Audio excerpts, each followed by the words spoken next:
If you're a parent, you know the feeling. The fevers, the coughs, the colds, they're just a constant part of life with kids, right? And 99% of the time, it's just some virus they'll kick in a few days. But every once in a while, hiding behind those exact same symptoms is something way more serious. A condition that actually turns the body's own immune system into a weapon against itself. So let's break down exactly what you need to know about it. It's a scary question, I know, but it's one we absolutely have to have an answer for. The thing is, the real danger isn't always the infection itself. It's how the body reacts to it. And that out-of-control reaction is a condition called sepsis, and it is notoriously hard to spot in the beginning. So this is the most important thing to get straight. Sepsis is not the infection. It's the body's massive, over-the-top, completely dysregulated response to an infection.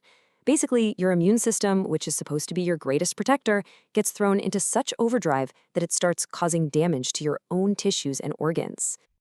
Think of it like this. An infection is like a small fire, and your immune system sends out an alarm. With sepsis, that alarm doesn't just ring, it goes completely haywire. It triggers this massive chain reaction, what doctors call a pro-inflammatory cascade, that just overwhelms your whole system. And that can very, very quickly lead to life-threatening shock.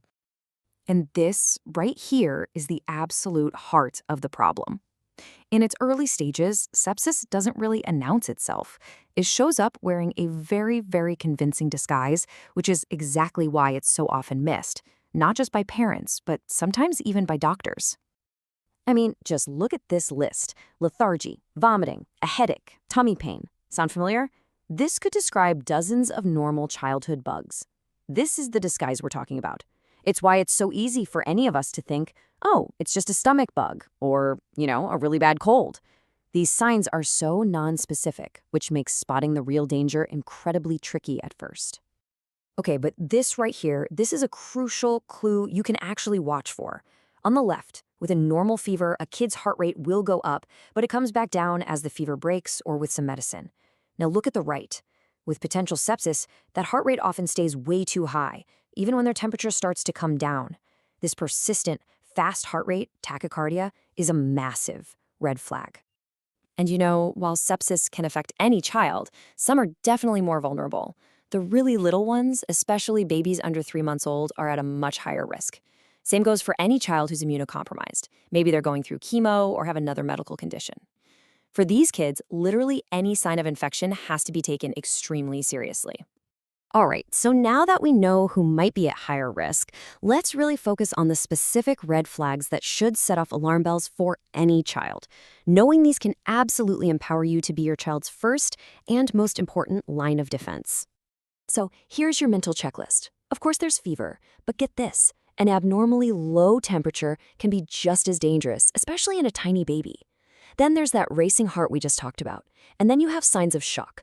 Are their hands and feet really cold to the touch? Are they confused or really hard to wake up? And finally, that classic non-blanching rash. That's the one that doesn't fade when you press a glass against it. Now, I have to stop here because this is so incredibly important. If you see a non-blanching rash, yes, that is an absolute medical emergency. Go straight to the hospital. But, and please hear this, the more common scenario is that there is no rash at all. Most cases of sepsis don't have one. So please, never ever let the absence of a rash make you feel falsely reassured. The other signs are just as critical. Okay, so you've spotted those red flags, you've done the right thing, and you've sought urgent medical help. So what happens now?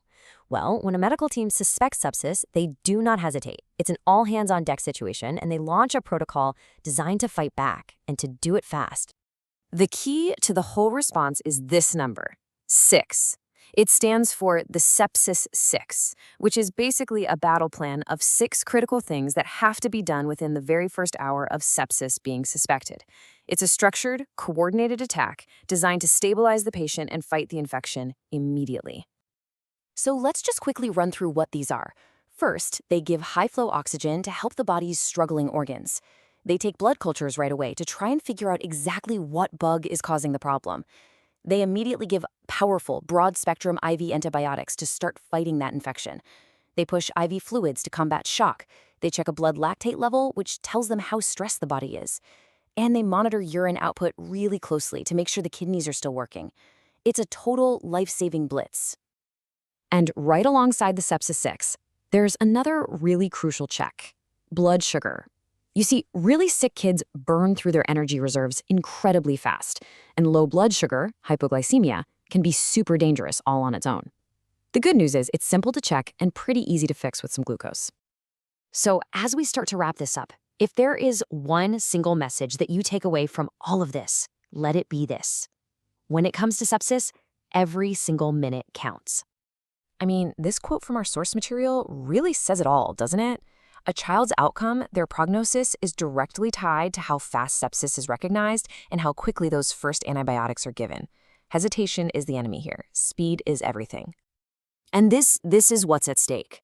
Surviving severe sepsis is obviously a massive victory, but sometimes it can come with a heavy price. That huge inflammatory response can cause permanent damage, leading to devastating long-term problems like hearing loss, developmental issues, or even, in the worst cases, the loss of limbs. So that early action, it's not just about saving a life, it's about preserving a quality of life. And so we end with this question: because all the medical checklists and guidelines in the world are vital tools, but they are not a substitute for your gut feeling. You are the expert on your child. You know when they are not right in a way that just feels different and scarier than a normal illness. So the single most important takeaway here is to trust that instinct. If you are worried, it is always, always better to seek help and be wrong than it is to wait and be sorry.